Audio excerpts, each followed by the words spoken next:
नमस्कार, मी यशश्री. मनातले भावरंग या माझ्या यूट्यूब चॅनलमध्ये तुमचं खूप खूप स्वागत.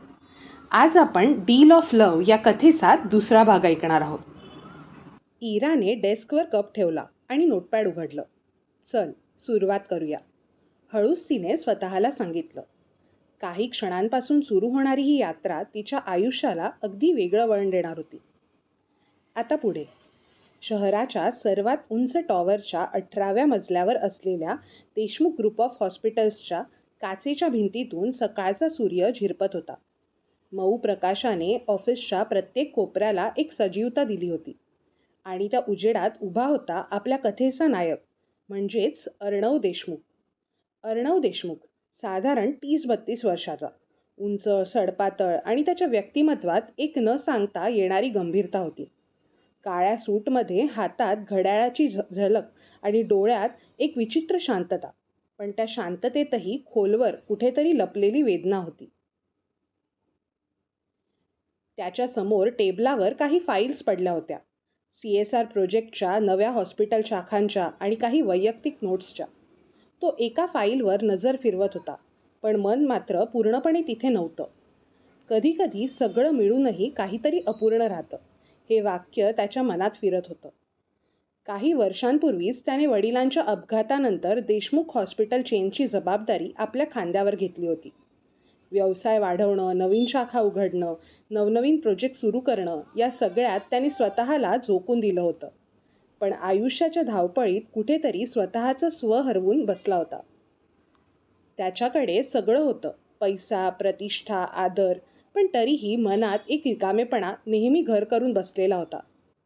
त्याचं ऑफिस लोकांसाठी एक गजबजलेलं ठिकाण असायचं, पण त्याच्यासाठी मात्र ते शांततेचं रणांगण होतं, जिथे प्रत्येक दिवस काहीतरी गमावल्यासारखा संपायचा.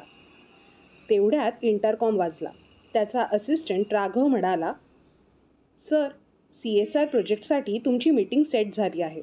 शिरोडकर सरांच्या टीममधल्या इरा कुलकर्णी उद्या सकाळी 11 वाजता भेटणार आहेत."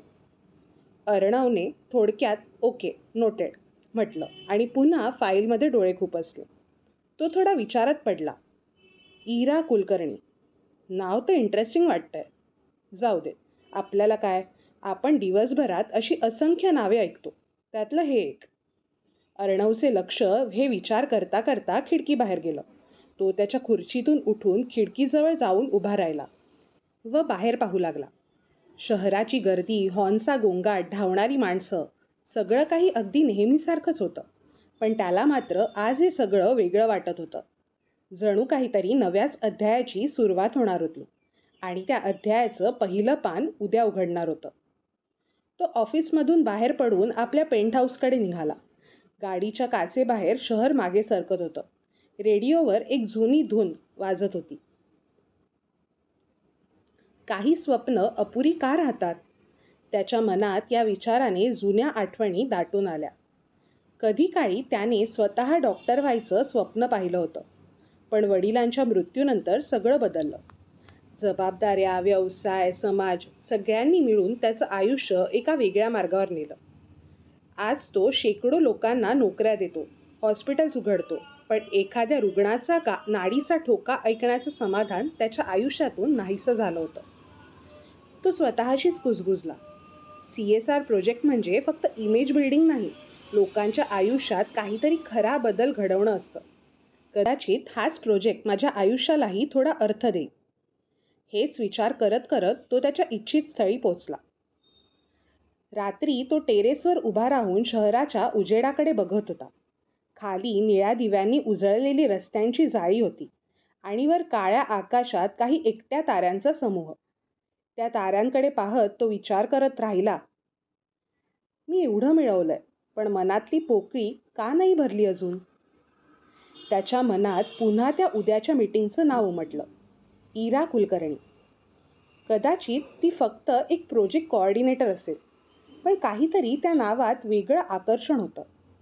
त्याला का कोण जाणे, पण असं जाणवलं की या प्रोजेक्टमध्ये काहीतरी असं आहे जे फक्त कामापुरतं नाही. फोनवरील नोटिफिकेशनने त्याचे विचार तुटले. राघवने मेल फॉरवर्ड केला होता. Project healing hands, collaboration details. तो मेल उघडून वाचत राहिला. उद्दिष्ट: शहरातील लहान क्लिनिक्सना आर्थिक व तांत्रिक सहाय्य देणे, ग्रामीण भागातील आरोग्य सेवा उन्नती करणे. तो हळूच पुटपुटला. हीलिंग हँड्स हे नावही किती अर्थपूर्ण आहे. त्याला थोडा वेळ असं वाटलं, या प्रोजेक्टमुळे केवळ रुग्णांना नाही तर त्यालाही हीलिंग मिळणार होती. त्याने परत तो मेल पुढे वाचायला सुरुवात केली. त्यात खाली नाव वाचलं. प्रोजेक्ट कोऑर्डिनेटर डॉक्टर इरा कुलकर्णी. त्याचे डोळे त्या नावावर काही क्षण स्थिरावले. डॉक्टर, तो हळूच म्हणाला. म्हणजे ती डॉक्टर आहे. काही कारणास्तव ते नाव वाचून त्याच्या चेहऱ्यावर एक हलकं स्मित आलं. कदाचित आयुष्याच्या या गुंतागुंतीत एक साधं खरं नातं त्याच्यापर्यंत येणार होतं, जे फक्त प्रोजेक्टच्या कागदांमध्ये नाही तर मनाच्या पानांवर उमटणार होतं. गेल्या काही महिन्यात पहिल्यांदाच त्याच्या चेहऱ्यावर शांततेचा एक हलका भाव आला. तो रस्त्याकडे बघत विचार करत होता. त्या क्षणी अर्णवला अजूनही ठाऊक नव्हतं की उद्या होणारी ही पहिली भेट त्याच्या आयुष्याचं समीकरण कायमचं बदलून टाकणार होती. रूममध्ये जाऊन टेबलावर पसरलेल्या फाईल्सचा पसारा त्याने आवरायला घेतला. टेबलावर ठेवलेला कॉफीचा मग हातात घेतला आणि स्वतःशीच पुटपुटला, चल अर्णवा, कदाचित हा प्रोजेक्ट फक्त काम नसेल तर जीवनाची नवी दिशा असेल.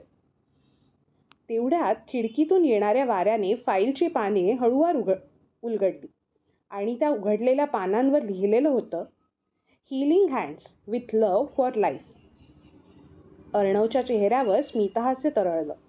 उद्या काय होणार याबद्दल त्याच्या चेहऱ्यावर काहीसे संमिश्र भाव उमटले. त्या रात्री अर्णवला काही केल्या झोपच येत नव्हती. भूतकाळाच्या सावल्या पुन्हा एकदा मनात डोकावू लागल्या होत्या. वडिलांचा अपघात, अपूर्ण स्वप्न आणि काही न सांगितलेल्या गोष्टी. सगळं एकत्र मनात उसळत होतं. तो खिडकीजवळ उभा राहिला तेव्हा शहर झोपलं होतं, पण त्याचे विचार मात्र जागे होते. हीलिंग हँड्स या प्रोजेक्टचं नाव त्याच्या मनात फिरत होतं. जणू त्या शब्दातच काही जुने जखमेवरचे मलम दडले होते. त्याने खोल श्वास घेतला आणि डोळे मिटले. पण त्याच क्षणी त्याला पुन्हा त्या नावाची आठवण झाली. डॉक्टर इरा कुलकर्णी. काय माहीत, ती भेट फक्त कामापुरती नसेल. कदाचित ती त्याच्या आयुष्याच्या त्या तुटलेल्या पानाला नवं शीर्षक देईल. रात्र पुढे सरकत होती आणि अर्णवला जाणवलं, काही भेटी नियती आधीच लिहून ठेवते, फक्त ते पान उघडण्यासाठी योग्य वेळ लागतो. असा विचार करून तो हळूच पुटपुटला, कदाचित आता ती वेळ आली असेल का? अर्णव देशमुख आणि इरा कुलकर्णी यांची पहिली भेट कशी होईल? उद्या जेव्हा अर्णवसमोर इरा उभी राहील तेव्हा त्या दोघांच्या नजरेत नेमकं काय उमटेल? एक नवीन ओळख, एखादं न बोललेलं ओझं की नियतीने आधीच लिहिलेलं अपूर्ण प्रकरण? काय होईल नक्की पुढे? या सर्व प्रश्नांची उत्तरे जाणून घ्यायची असतील तर कथेचा पुढचा भाग नक्की ऐका. तुमचीच यशस्वी.